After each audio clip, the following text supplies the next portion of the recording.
Hi everyone, welcome to my video channel, my YouTube channel, Gigi Ongawa. My name is Deb and this is my channel, and today I thought I'd do something a bit different for this channel. I think I have kind of spoken about books before, but I thought I'd talk about books, and in particular I'd do a booktube challenge which I saw on another channel. So the channel I saw it on is Books with Karen, and that is Karen from the Geordie Grandma and Books with Karen. And yeah, so I thought I'd do the challenge, and I said to Karen that I would love to do the challenge, and she said go for it. So here I am going for it. So it was a lot more difficult than I anticipated, because when you're 60 years old and you've been reading since you were 3, I've been reading fluently since I was 3. Is fluently the word? That's a bit of a strange thing, isn't it? Like, here I am talking about how long I've been reading and I don't even know if fluently is the word. Anyway, I've been reading since I was 3.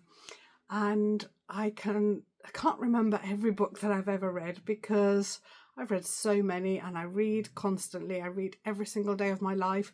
I would say that reading is the most constant thing in my life, and the thing that I enjoy doing the most in my life. I've got quite a lot of hobbies.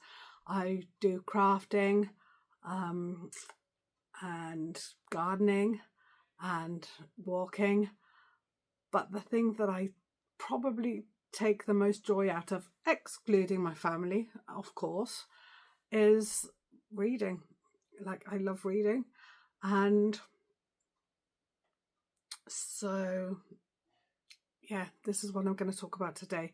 So the book challenge is a series of questions. The booktube challenge is a series of questions that you answer, and I found that really difficult. And the first, I'm going to get the things. I've got a thing here. I'm going to have a look and see what the first question was. So the first question is 5 books that define your taste. And I found that quite difficult, because it was quite difficult for me to define my taste, because I read such a lot of things. Honestly, I'd read the back of a cornflake packet. However, I was thinking about actually what my taste is, and 5 books that kind of define that taste. And the first book that I've got on my list is The Colour of Magic by Terry Pratchett. And why I think that this defines, I'm going to tell you what I think my taste is. So I think my taste I've got 2 kinds of taste. I think my first thing why I say The Colour of Magic is because it is that fantastical. I love magical fantasy, magic fantasy, stories where there is an element of fantasy, fun, frivolity, but also something that's got love and yeah, magic, love, fantasy, that kind of whimsy. That's what I like. And so yeah, The Colour of Magic by Terry Pratchett. I'm not going to tell you what that's about. That book's been around for 40 years maybe. And do you want me to tell you what it's about? I can. No, I'm not going to. There's a lot to get through. But if you want to look it up, The Colour of Magic, I'll put a list down below, which will be a long list. My second book is along the same lines. The second book I've got on my list is Howl's Moving Castle by Diana Wynne Jones.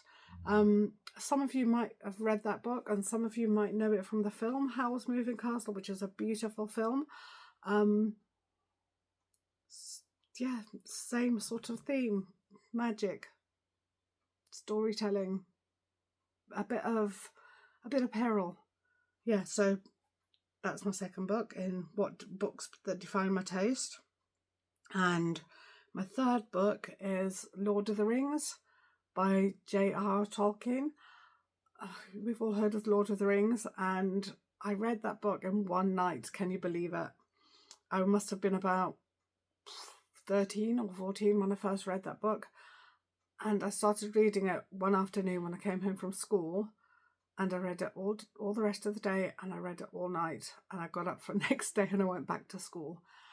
But yeah, I'm a fast reader, and I was just gripped by it, and I just loved it so much. Of course, that was long before the days of any sort of film or even any sort of TV or anything. I think there might have been a animated, or maybe not, I don't know. But yeah, that was that. So Lord of the Rings is my third book on in the list of 5 books that define my reading taste. And the fourth book is The Silver Chair by C.S. Lewis. Now, the Silver Chair is in the Narnia book series, and I think it's the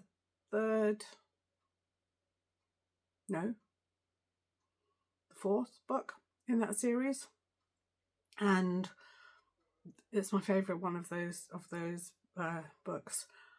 I just love it. So if you haven't read it, read The Silver Chair by C.S. Lewis. And then my 5th book in that list is Chocolat by Joanne Harris, and that is another book that is magical. Yeah, so you can see all these books are all have a touch of the magic. They're all different. They're all from different eras, but they all have a similar theme that runs through them. And yeah, speaking of different eras, the second question in the list is books you were obsessed with during different eras of your life. Now, being 60, I've had lots of different eras of my life, and so I had to divide it, and I've divided it from 0 to 5, 5 to 10, the teenage years, like 10 to 20, and then 20 to 30, 30 to 40, etc. So the first book that I ever remember reading, and I could quote the whole book, and it kind of reminds me a little bit of my grandson, because when you read him a book and he's obsessed with it, and he's obsessed with books too, he's only 2, he knows the whole book, he can recite the whole book. So for example, The Gruffalo, or Room on the Broom, or Going on a Bear Hunt, he can recite the entire story of that book, and that is what this book was like for me. And that is Peter Puffer's Playbook. I think whether that was from Molly somebody, I can't remember the author of that book, but I'll find it and I'll put it down below if I can find it, because I loved that book when I was little, and that I can remember reciting that book, and I can see the book in my mind. I don't think that book's available now. And then another book that I was obsessed with when I was really little was The Snow Queen by Hans Christian Andersen. And what I can remember about those books are the covers. And I remember the Snow Queen's cover. It was beautiful. It was obviously snowy and glittery and blue or grey. And I loved that. And I used to get that from the library, and I would constantly take it out over and over and over again. And the same with the Ladybird Cinderella, Book of Cinderella. I used to love that book too. And the Princess and the Pea, I used to love their costumes. And I'd get those books out and I'd read them over and over again. And yeah, so they were the books I was obsessed with when I was really little, when I was 0 to 5, I would say. And then, so from 5 to 10, so from 1974, I would say, to 1974-ish. No, from like 1970 to 1975-ish. Of course, Enid Blyton. It was all about Enid Blyton, the famous 5, The Secret 7, all of Enid Blyton's. I read everyone. I read the Famous Five, the Secret Seven, like the Castle of Adventure, the Island of Adventure, all the mystery stories, like the what I can't even think of what they were called, like the circus mystery or the, you know, she had little groups of children, didn't she? Some there was a prince in one, and there was a parrot in one, and there was a dog in one, and I loved all those. And then her school series as well. So the Naughtiest Girl in the School, obviously that was the one I started with because that was about a smaller girl. And then the Twins at St Clair's, the Mallory Towers. And also I used to read a lot of books which were sort of American books, like the Bobbsey Twins, Nancy Drew, the Hardy Boys, Willard Price's Safari Adventures, and I particularly liked those because obviously you know that I'd moved to Africa by then, and they had a lot of African adventures. So yeah, Willard Price's Safari Adventures, and The Borrowers, the Narnia stories. That's when I first read those. And my absolute top favourite, and honestly I would, there's another question about your top favourite series later on in this challenge, and I would say it was the Swallows and Amazons book series, and if by Arthur Ransom. And if any of you haven't read it, or if you have grandchildren of an age that would like them, I don't know whether they translate, because I think a lot of these books, the Enid Blyton stories, and I think that I feel like one of them that Karen mentioned in hers, which was the Magic Faraway Tree, which I liked when I was a little girl, and I read to my children. I've still got the Magic Faraway Tree down here. But when I got it out to read it to Willow, my granddaughter now who is 7, I just thought it hadn't really aged well. To my mind. You tell me what you think, but that's, and I don't know, obviously some of these, like my daughters read all these books too when they were younger, and but I didn't reread them then because I knew them and I didn't feel like it was that long since I'd read them. But anyway, Arthur Ransom's Swallows and Amazons is what I'm talking about, and it's a series of books about a family who go on, I think it's maybe during the war, and they go on holiday to the lakes, to the Lake District, and they have adventures in boats, and they meet some more girls. Their boat's called Swallow, and they meet some other girls, some girls called who they have adventures with, and their boat's called Amazon, and the book's Into You. And yeah, I really liked those books when I was young. I read all of them, and why I think I liked them as well is because I could imagine having those kind of adventures. You know, some of the Enid Blyton ones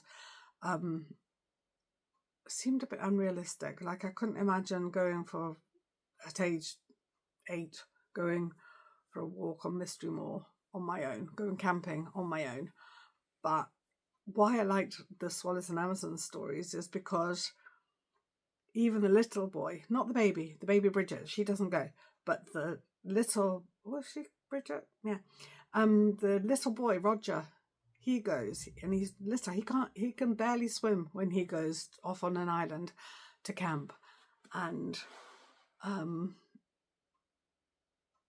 as long as he's not a duffer, he'll be okay. And I like that. I liked that when I was little. So yeah, so that was my books I was obsessed with when I was a child. And then so then you get the teen years. I would say I've got in here from era to era, I've got the 10 to 20. So I think one of my favourite books in that era was National Velvet by Enid Bagnold, and that was a story about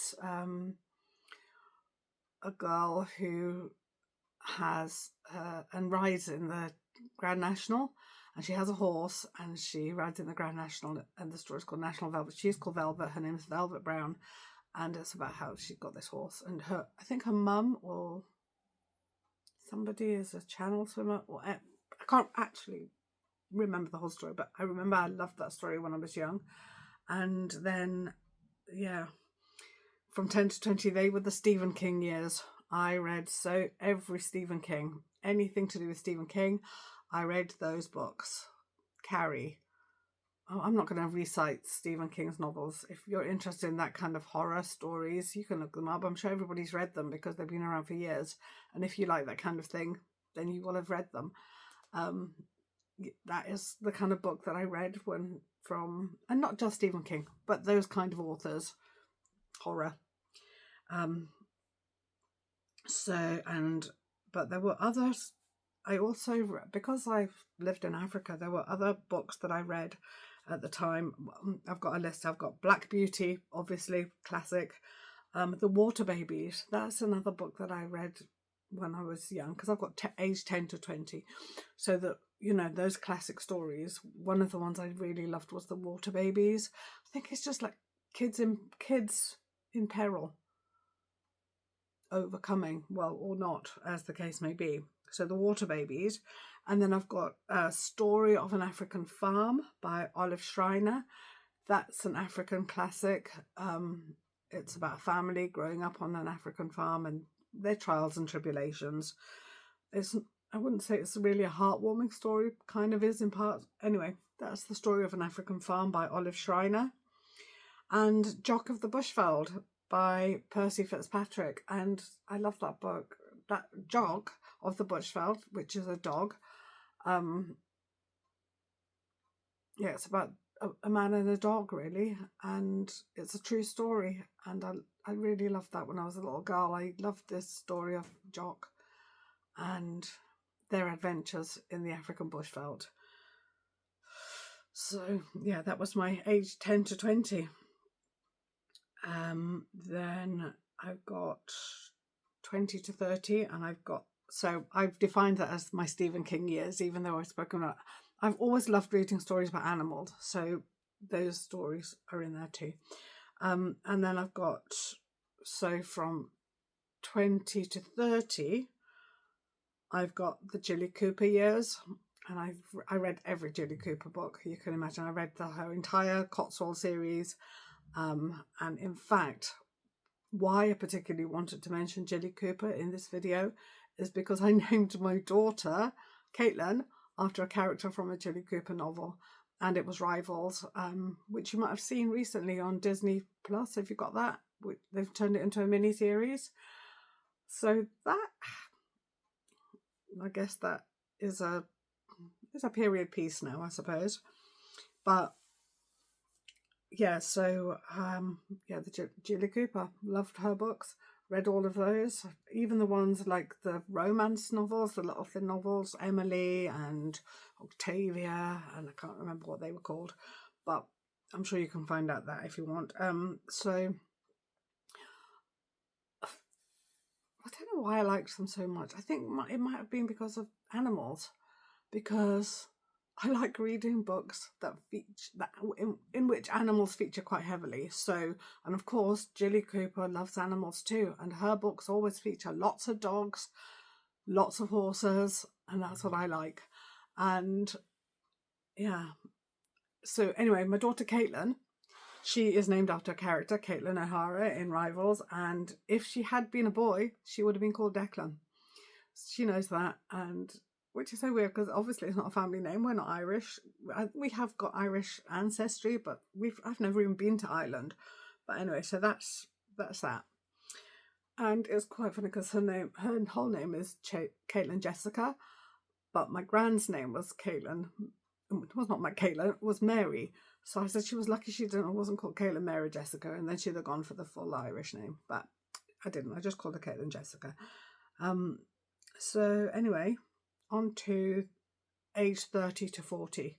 Now, age 30 to 40 for me were my prime parenting years. I had my first daughter when I was 26 and my second daughter when I was 29. So I was full in the throe of parenting from 30 to 40. And I'm just going to have a drink of tea. Give me a bit of a...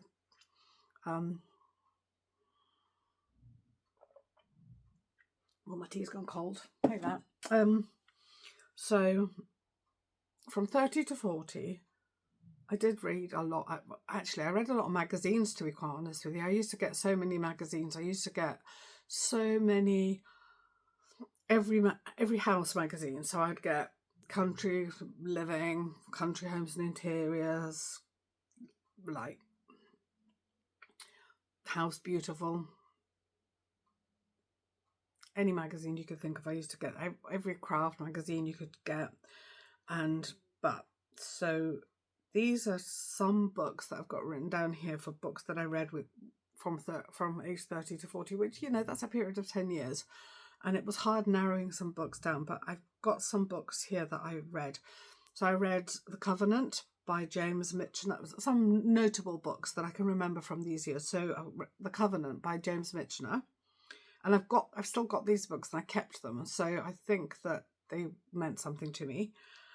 So The Covenant is a book set in South Africa, and it's about the Great Trek, which was a period of history, something that happened within a period of history, is when the Afrikaners decided the English, and they set up through South Africa, and what happened. And so that was James Mitchell, The Covenant. He's not South African, but he read that book, and I enjoyed that book, so I read that. And then I've got The Conservationist by Nadine Gordimer, and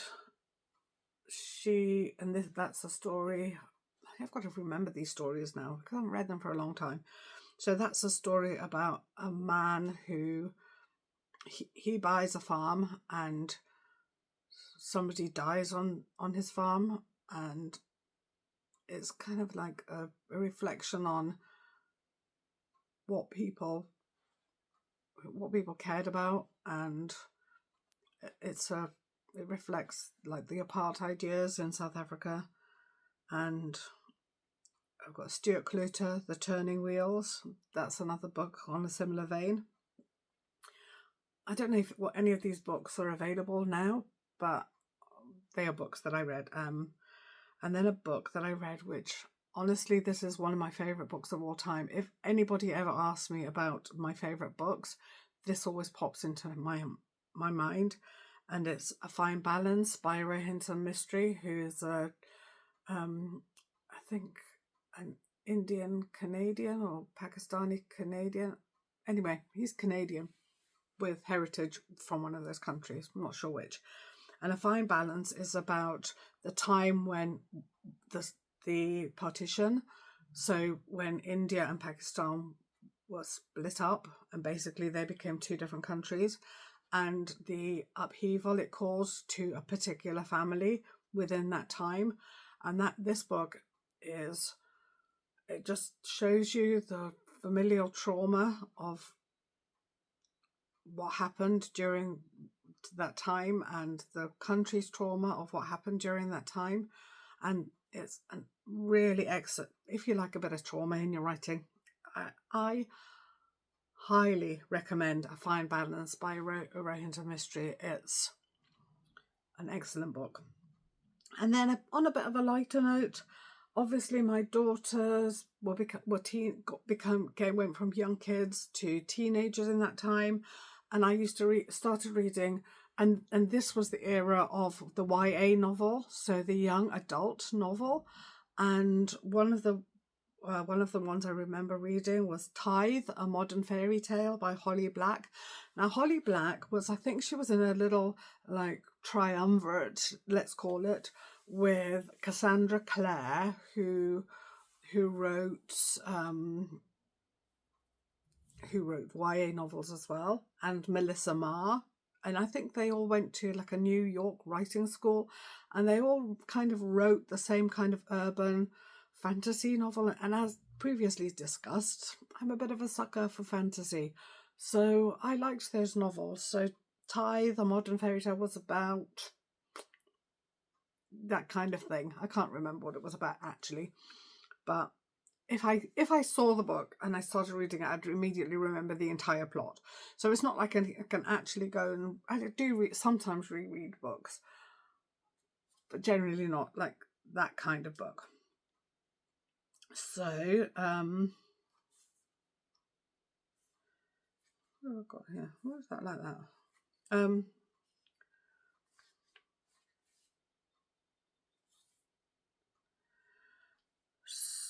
So then I've got 2005 to 2015. I'm going to have to put my glasses on because I can't read what I've written here. So I've got, so I was between 40 and 50. So I've got Never Let Me Go by Kazuo Ishiguro. And that was an interesting story. That's obviously still available and excellent. I've got Eat, Pray, Love by Elizabeth Gilbert, and why I liked that. I'm gonna pause because I want to drink my tea. Oh, that's better. Thank you. I was parched. So I've got Eat, Pray, Love by Elizabeth Gilbert, and the reason I've got that book on the list is because I do like that story, but I've done this, The Artist's Way. So The Artist's Way is by Julia Cameron, and it's basically a workbook.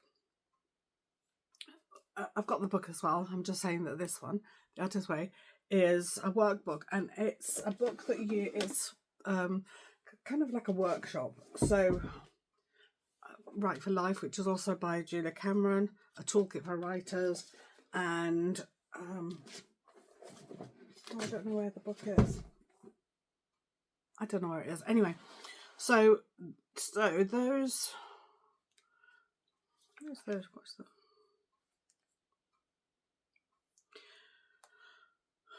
And so I believe that Elizabeth Gilbert, who wrote Eat, Pray, Love, she completed the artist's handbook, The Artist's Way, and she then decided that she would go on this journey that she undertakes in the story Eat, Pray, Love, and then she wrote the book. And so so I've got that. I like that, and I've got that in the story. And then the next one I've got is, oh good lord, yeah. So I've got further. Sorry, the way I've written this down. No. So I've got Cassandra Clare, The Mortal Instruments. That was a series that she wrote, and she's in that little group with Holly Black and Melissa Marr. And I've got The Hunger Games by Suzanne Collins. A lot of these books were then made into series, I think, or films. And then I forgot about this one. This is another series that was made into a TV series, which was Charlaine Harris's Dead Until Dark, which was the first book in, I think on TV it was True Blood. You might have seen that on TV, but I like those books. They're all about vampires, which I think Karen mentioned. She's obsessed with vampires. I'm a bit of a sucker for a vampire as well. Loved Buffy the Vampire Slayer. Absolutely did love it. And the reason I started watching Buffy the Vampire Slayer was because I think my daughter was about 9 maybe at the time, and we lived in the Netherlands, and I walked into the living room and she was watching this really horrible thing, and I was like, "Oh, what are you watching? What are you watching? No, that's not suitable. Turn it off." And I was like, "Oh, maybe I should watch it and see what the gist of this is."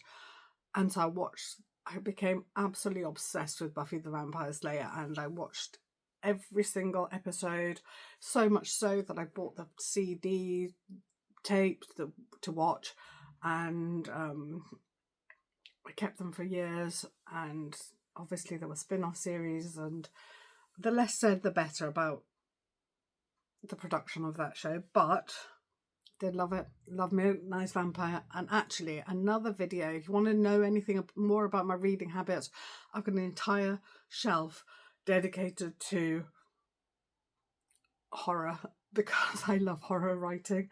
But that's not my main thing that I love, but I do love it. And I've got quite a few books on that. And love me a vampire. Now, in terms of books about vampires, this isn't on my list, but I'm going off on a tangent because that's what I do. Like, so you've got your Charlene Harris, you've got your Anne Rice, you've got your Bram Stoker, you've got all so many good vampire stories. Love those. So I've also got here I've got Leanne Moriarty, Big Little Lies. That all these things, I feel like a lot of these things were made into TV programs. So yeah, I've got Leanne Moriarty, Big Little Lies. Read quite a few of her books, and I enjoyed those. And I've got Gillian Flynn, Gone Girl. So that's another thing that was made into a film, which I enjoyed, and I really enjoyed that book. And that's quite a good book, Gone Girl by Gillian Flynn.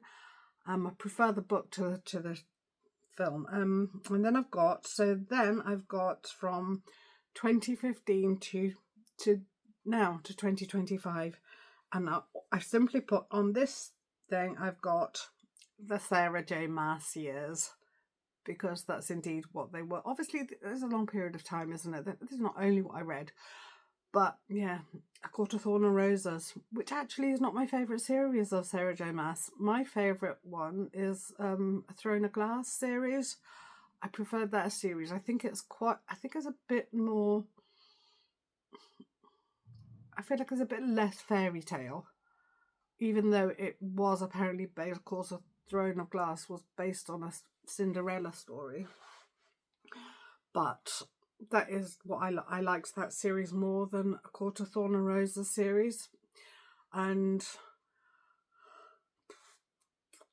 I've read, throughout this entire decade, I've read a lot of those kind of books. I'm going to call them the book talk books, even though I don't have TikTok.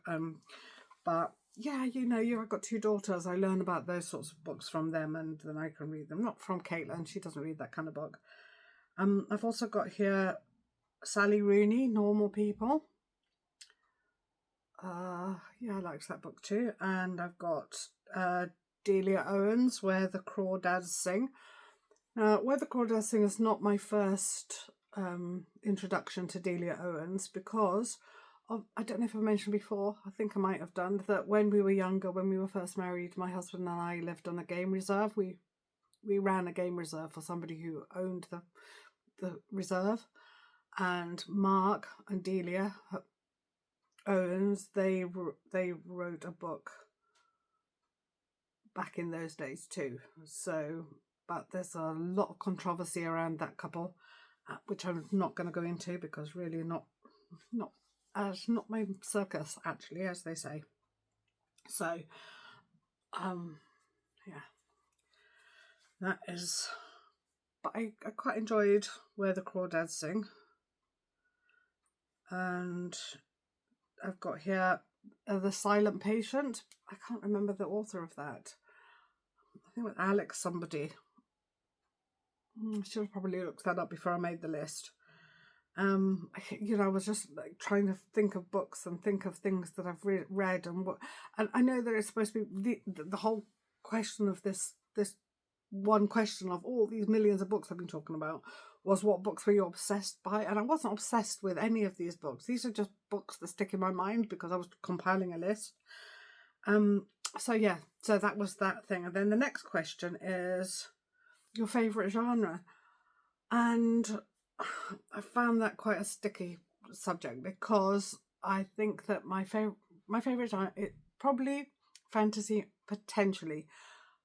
But I like a bit of literary fiction, because actually my favourite book, I haven't even spoken about my favourite books on these lists that I've been talking about. So yeah, so I would say I've got two favourites: fantasy in all shapes and forms, whether it be about vampires or whether it be about fairies or whether it be about just magic. I would say fantasy. And then my second favourite, my joint first favourite is literary fiction. I like me a good writer. So, yeah, I would say literary fiction. And then, so favourite authors. My favourite authors are Charles Dickens and so Charles Dickens and Jane Austen. And why I think that they are my favourite authors is because I think that both of them, different time periods, obviously, and obviously I don't know what those time periods were actually like. In fact, most of what I know about those time periods come from those authors, is because they seem to have just such a good eye, they were so observant about what those time periods were like in their lives. And I think that's such a skill, to be able to write a story that hundreds of years later people understood what your life, or what the life of those people living in those times were like. And obviously Jane Austen wrote about her set, the people that she knew, the people that she interacted with every day. And Charles Dickens, he wrote about he wrote on I think a wider society in Victorian times. But I feel like they were masters of their craft, and I really like. They are definitely my favourite authors. Yeah. So, and my favourite books of those, my favourite Charles Dickens book is Great Expectations. I absolutely love that book. And one of the things I love about Charles Dickens, and I particularly like about Great Expectations, is how the names of the characters, just the people embody their names. Like, so got Pip, he's a little sprout. You know, he's somebody whose ambitions, and he grows into the character. And you've got Estella, who's spiky, and yeah, she's like a star. And you've got Mr. Bumblechuck. Well, the name says it all, isn't it? And I really like that. And then, so yeah, that's. And then I've got a third author on my list of favourite authors, and that is a modern author, and that is Joanne Harris. And I really like her stories. Yeah, I think she's really good at magic. She writes magic well, and I like her characters, and I like how I just feel like her books are so cozy. Like, I'd just love to be in one of her books. So then the next question, I think it's, hold on a sec. So the next question, okay, so that's favourite authors. And then the next question is about what form you like to read in. So I read in all forms. As previously stated, I read in books. I've got so many books, and I read them.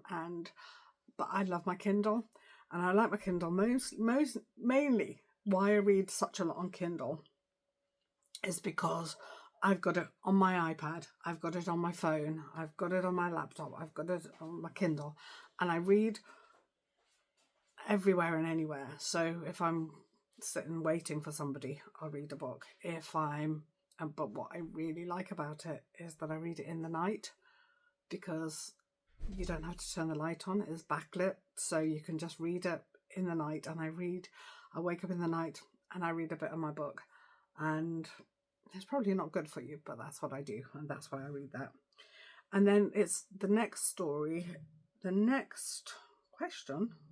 What was the next question? Let me see if I can find.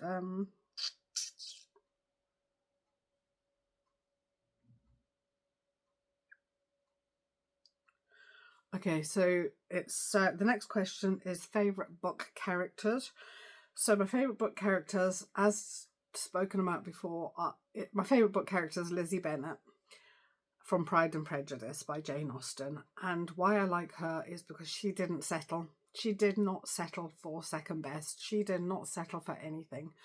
Even in those days when it was so hard not to settle, when she had so much pressure from her mother and from society, she didn't settle. And even when she could have settled, she didn't. And I love that for her. And yeah. And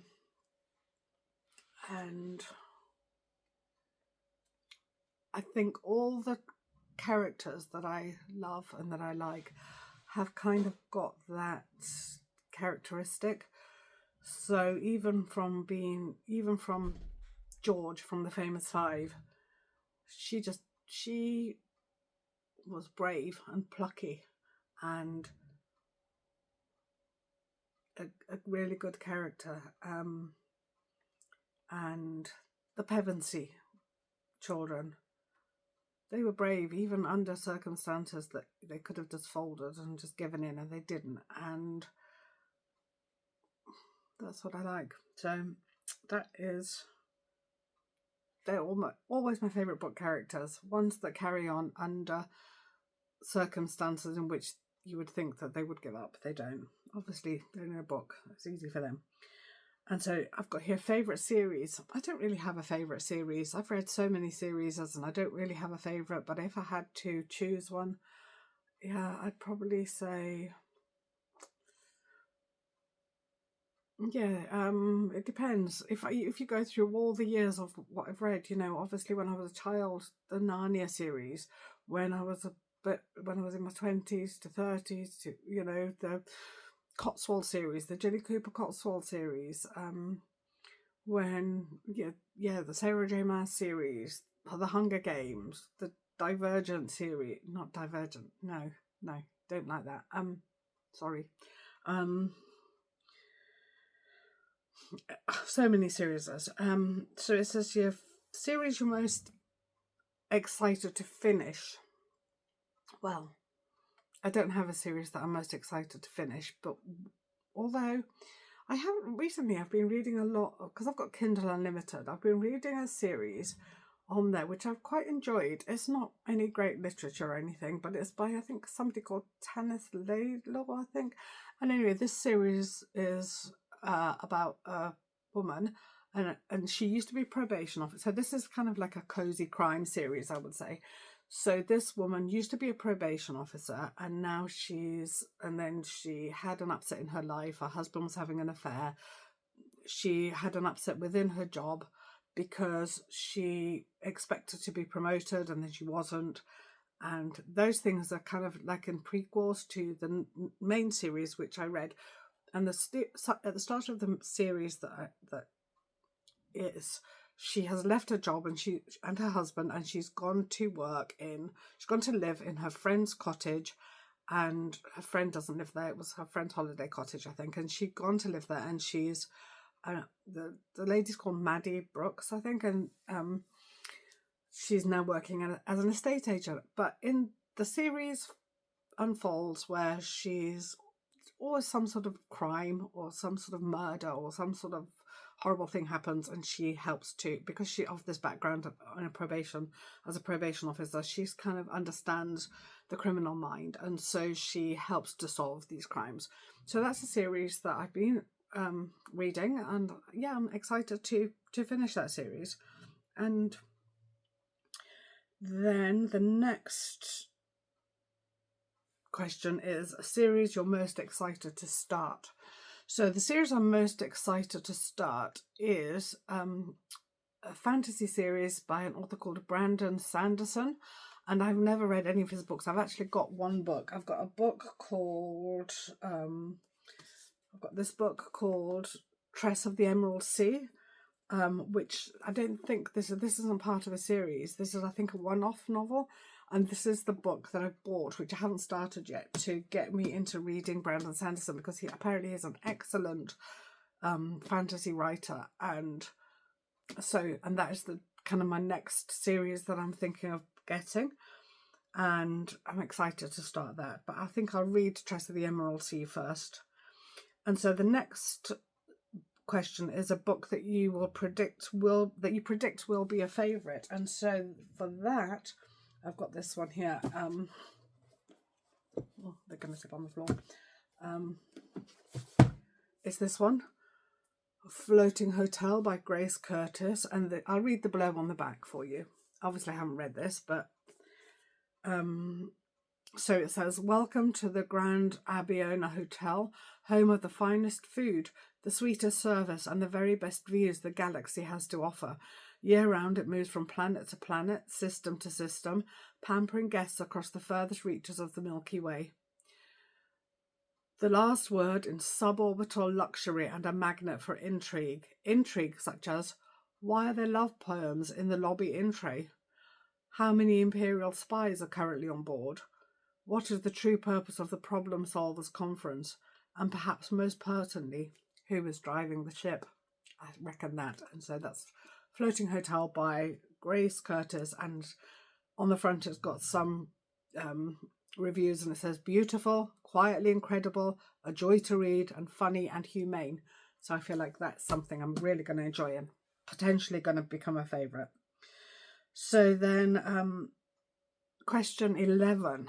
Okay, so it says favourite special edition, favourite book cover, most beautiful book. So I'm going to show you a book that I got for Christmas actually, and when I opened this book it actually made me cry. So I'm going to take it, I'll keep it in a little plastic cover. So this book is this, Under Milkwood. Now, I've got quite a few copies of Under Milkwood. It's a radio play by Dylan Thomas, obviously Dylan Thomas, a Swansea son. And the illustrator of this book is Bonnie Hawkins, and Bonnie Hawkins has signed this book. I bought this book in Waterstones. I didn't buy this book, I got this book from Waterstones. And it was a Christmas present, and look at the illustrations, honestly, made me cry. So that is one of the illustrations. That's of the actor Michael Sheen, and a famous Welsh actor. And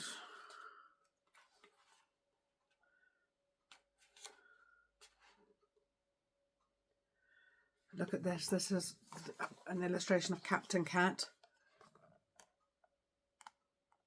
Stunning. And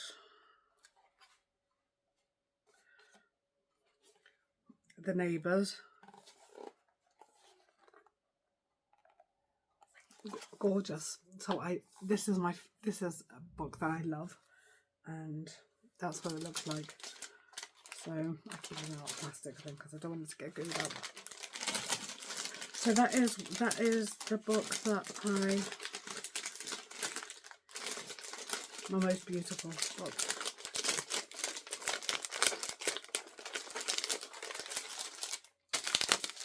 Keep it in there. So anyway, so the next question.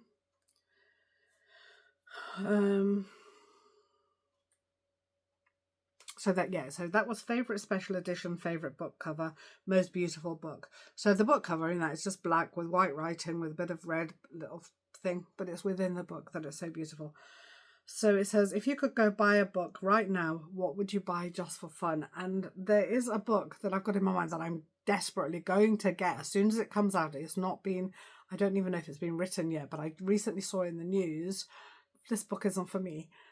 It's a new Gruffalo book by Julia Donaldson and Axel Scheffler, and I can just imagine my grandson, he is obsessed with the Gruffalo. He absolutely loves the Gruffalo, and he's going to be so excited when he sees, because he's 2 now and the book's coming out probably this time next year, and so he's only going to be 3 and he's still going to be young enough to enjoy the Gruffalo. And I'm so excited for that book coming out, and he's going to love it. So that is a book that I would buy for fun, and just because I know that my grandson was going to love that. So there's a question here, favourite bookish merch you own and shops you like. Well, I don't really have any bookish merch. I've got some t-shirts. I've got a t-shirt that I've got, which I can't show you because I've packed it away, because I normally only wear it kind of like around the spooky season. I've got an Edgar Allan Poe t-shirt with a quote from The Raven, the poem The Raven, Edgar Allan Poe. And I love that t-shirt. I've actually seen somebody else had that t-shirt on, and it was, what's her name? So I don't know if any of you are into Dungeons and Dragons, but my daughter Caitlin is massively. She is she's a games master, dungeon master, so she plays her, quite a lot of her social life is taken up by playing and writing for Dungeons and Dragons. And she watches this show on YouTube called Critical Role, and in which a cast play Dungeons and Dragons. And this long story is to tell you, one of the cast members, Laura Bailey, was wearing this same t-shirt that I've got. It was ages ago. She probably doesn't wear it now, but anyway, she was wearing this t-shirt. And yeah, so that's probably one of my favourite things. And I've got other t-shirts with bookish sayings on, and some I just got from, I've got a t-shirt that talks about the magic of books, and I think I got that from Georgia Asda. So, and also I've got these bookmarks, which I quite like. Was that bookish merch? I don't know. Anyway, I got those from Waterston, and that comes on to the second part of the question, which is and shops you like. So of course there's not as many bookshops as there used to be. I used to love Borders. We had a fabulous Borders years ago in Swansea, but it's been closed for years. But I loved that shop. I could spend hours there. I remember when my kids were small, queuing outside there at midnight to get a book that they wanted. And yeah, Waterston's is the only, and we've got, Waterston's is the only bookshop that we've got in Swansea now. And then we've got an independent bookshop in Mumbles called Cover to Cover. I love that book shop, and the reason I love Cover to Cover is because it's got, the people that work there are quite knowledgeable about certain things, particularly local books, and they've always got a cute little dog there. I love her. And yeah, and of course we don't live that far away from Hay-on-Wye, which is a book town, an entire town filled with bookshops, which we go to quite regularly. And yeah, I love bookshops. I always feel a bit sick when I'm in a bookshop, weirdly. I don't know why, but I always start feeling a bit sick. I don't know if I get a lot of excitement in my stomach, and it makes me feel a bit sick. So, and then the final question 14, is favourite book creators. And I think for this question, I think you're supposed to name booktube people who you follow. And honestly, the only booktube person I currently follow is Karen, and yeah, I like listening to what she's got to say about books a lot. I think that a lot of the booktubers, I'm going to sound old when I say this, a lot of them read books in a different way to the way I read. And although but there is one person that I follow, and I followed them on Instagram and I follow them on YouTube too, and that's somebody called Ben Fensome. And Ben Fensome is an actor actually, but he did like a series of little shorts of the entire work of Pride and Prejudice, and he played all the characters, and he is hilarious, and he's finished that entire book now, and I think it's on YouTube, and I think the entire thing is on YouTube now, but it is now, I think. So I think his Instagram handle is some Ben Fen, but I think his YouTube handle is just Ben Fensome. So look him up because he is very funny. I think he's currently in a play, which I'll put down below if anybody's interested in finding anything out about him. And if anybody has got any recommendations for booktubers who are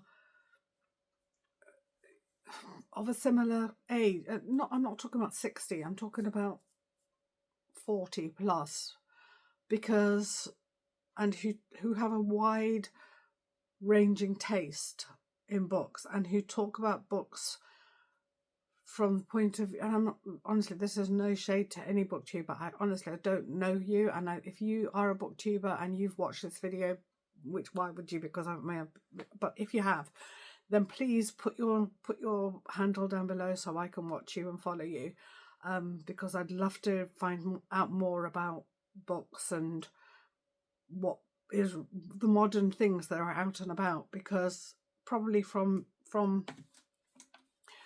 my going through this entire video, you'll probably understand that I've spoken a lot about olden day books, isn't it? But I've got a pile of to be read, all these books that I've got here, and more on my Kindle.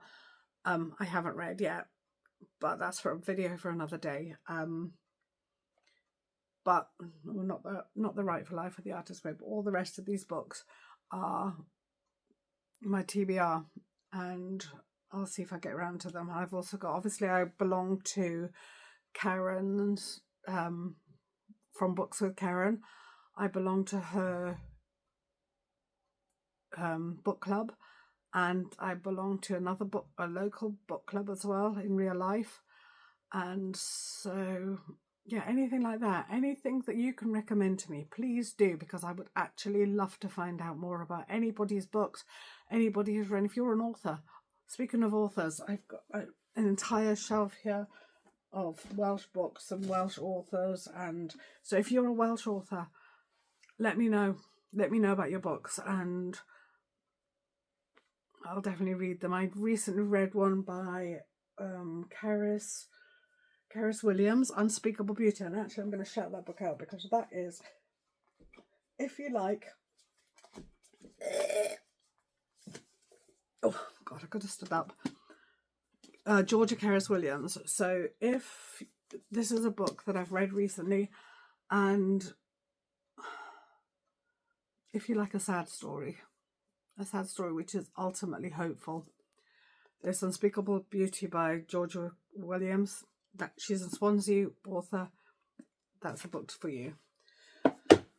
So yeah, that's all I've got for today. So as usual, if you liked this video, please like and subscribe and hit the notification bell. And I think this is something that I would really be interested to do on my channel. So yeah, thanks, bye.